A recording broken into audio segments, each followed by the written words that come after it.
And when the church did not have a cure, people turned away from the church. The church quickly became understaffed and poorly trained as the ill fled to the monasteries, and priests were called upon to offer last rites to the dying, thus exposing the clergy to the plague. Once clergymen started to refuse to attend sick, the church lost even more followers.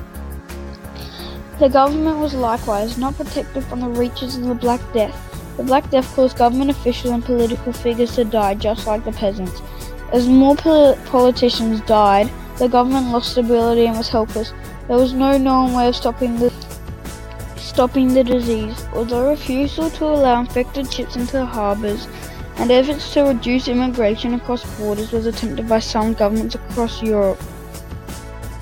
Likewise, since there was no cure, the physicians fled in fear of catching the disease, leaving the masses with no medical care.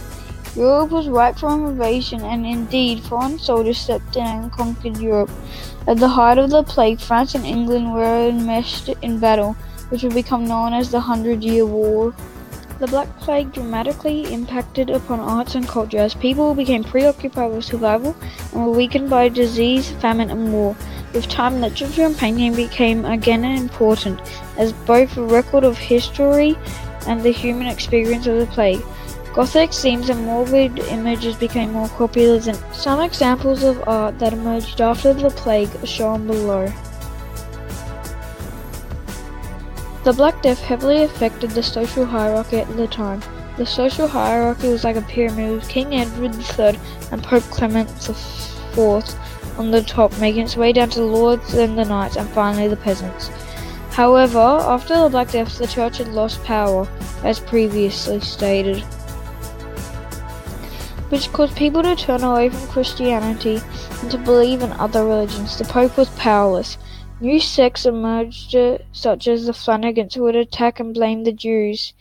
The Brotherhood of the Flanagans was a fanatical group who tried to take the sins of Europe upon themselves to ward off the plague. Many people believe the plague was a punishment from God because man is sinful. They performed hysterical self-flogging rituals and marches. Meanwhile, the popularity of witchcraft also increased as people's belief in the church wavered, which again is reflected in the arts after this time. Medieval society never recovered from the Black Death as a disease. Famine and war decimated the population. The Black Death caused a tremendous impact on industry. Although anyone with means fled the city, ultimately the development of Europe had halted for the period of time that the Black Death ravaged the cities and even the modern Renaissance man who focused on the secular and worldly science and culture. Thank you for listening.